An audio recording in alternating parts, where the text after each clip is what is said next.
think it's safe to say that the US is not too happy about the current situation, but they are engaging in trade talks with China, talks which led to the Trump administration completely folding on its massive 100+% tariffs that they had imposed on Beijing, putting us in a situation where China wasn't harmed, but American companies sure were.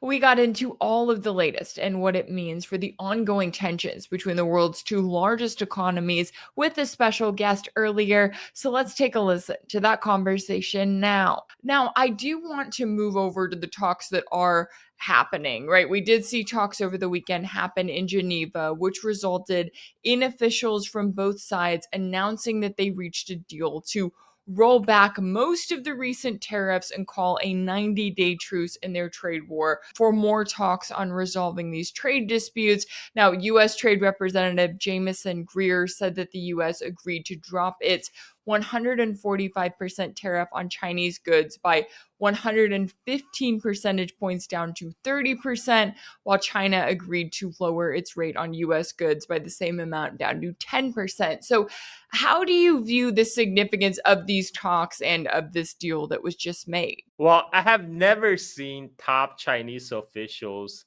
act openly acting out so optimistically in a press conference. The Chinese vice premier, he was in talk with Treasury Secretary Scott Bessent. He was practically beaming in the press conference. I mean, basically, Trump folded like a origami paper crane, and we're now rolling back all the way back to the quote unquote liberation day, right? So we're talking about China gets a 10% tariff, like all the countries in the world, plus the 20%, the so-called fentanyl tariff, and so that's the level before April 2nd, the so-called Liberation Day announcement. So what has the Liberation Day accomplished then? For US, well, not much. Well, I would argue for China, it actually accomplished a lot because you show the world that US is not a serious country. And China actually come out looking like the true global leader. China stood up to the United States and US backed down. And in return, that inspired other countries like Japan also to say no to the United States. This is I think there's the problem, Rachel, is that U.S., especially the Trump administration, they lack strategic clarity when it comes to China. They don't really know what they're doing, and this was reflected when the Japanese trade delegation was in Washington to ask them, okay, we're here to find out what you want, and the Trump administration came back with, what's your offer? And the Japanese delegation were totally confused because they travel all the way here to find out what the Americans really want, and then they came away with the impression that the Trump administration don't really know what they want, and so they ended up with no deal. And I think China went into this trade talk also trying to find out, exactly what's U.S. intention. And I think to everybody's surprise, Trump totally just folded and rolled back. But I guess not everything is lost. I'm sure the Trump's buddies made tons of money through insider trading, because we saw some suspicious activity just before the announcement of the Liberation Day. There were a lot of short position were placed on the stock market, and I'm sure there were a lot of bets before the market opened today on how, because the market is going to go gangbusters at this news for sure, and the people who would have no pre-knowledge of what was going to happen, they're making out like a bandits right now. But that's always the way it is in Washington, Rachel. It's always like, I like to say our government is of the oligarchs, by the oligarchs, for the oligarchs. So they will walk away with more money in their bank, but this really hurt U.S. businesses and particularly small businesses. A lot of the bigger business like Walmart, Amazon, they might be able to eat, the kind of the disruption that happened over last month. But a lot of small businesses are getting wiped out. And even even if the tariff are being rolled back today, it's the disruption to the supply chain is still in place because it takes 30 days to cross the Pacific. And even if they load up goods in China right now, it's take another 30 days for them to reach ports in New York and Texas. And so what we're looking at is,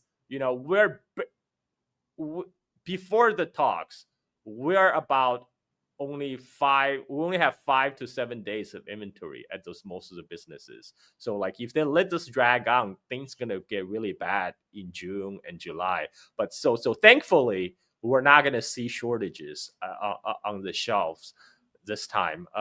Trump rolled back just in time, but I would argue he should have done it much earlier because Trump's base would believe anything he says. I mean, I already saw on Twitter, the same guy who back in April said China will bend the knee by this end of the month. Bookmark this, right? And now he's tweeting, China has caved. Okay, these people, they will believe anything. Like Trump had nothing to lose, literally reversing his position earlier than he did. But the damage is irreversible to the U.S. reputation around the world. Unfortunately, now the whole world have seen that these jokers in Washington, man, they're not serious people, and it's gonna take a long time to rebuild that trust. But the positive side is we might still be in time to save back to school sales. So that's where we are.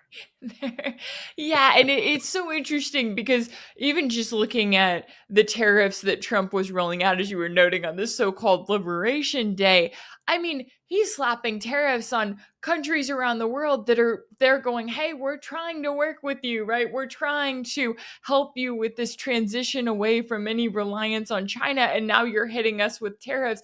How does this figure? And it almost kind of goes into, which is kind of the Donald Trump chaos, right?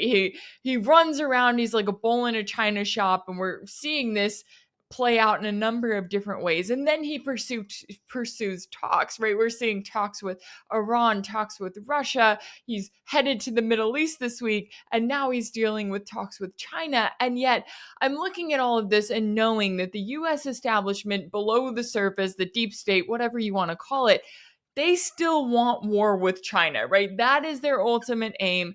They want to weaken China just like they tried to weaken Russia, although they never learned from any of their failures. So, lastly, I just wanted to ask you, what are your concerns moving forward? Even though, yes, we are at this point where China has sent a very powerful message about where its military might stand in terms of technology. The US and China are working things out, or at least Trump is figuring things out when it comes to tariffs. But what concerns still remain when you're looking at the future and kind of what is to come?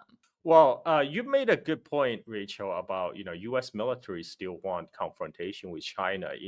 If one are to be super cynical, you would say what happened last month is actually a stress test. Because U.S. Pentagon has been pushing for this decoupling from China for a long time. Their argument is our economic entanglement with China, tie our hands in case of war, and they have said over and over, like the danger is that China might cut us off in case of war, right?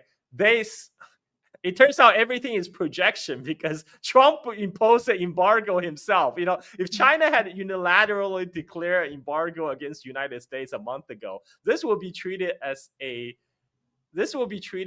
act of war. But since Trump did it himself, now he literally flipped the game around. But if I'm to be cynical, I would say this might be a stress test to see how much pain the U.S. public will take, facing with a cutoff with the trading goods from East Asia in case of war. This is why they let this whole thing drag out for a month and then try to restore the trade at the last minute. So people have to keep that in mind. Yeah, I know that there is certainly a lot at stake here all around, and it'll be very interesting to see how the Trump administration decides to handle things involving China moving forward. A lot for us to continue to keep an eye on. And I really appreciate you taking the time to join me today to break down all of the latest here. Carl Zaw, a geopolitical analyst and host of the Silk and Steel podcast. Thank you so much for your time and insight. Thank you, Rachel. Thank you for inviting me.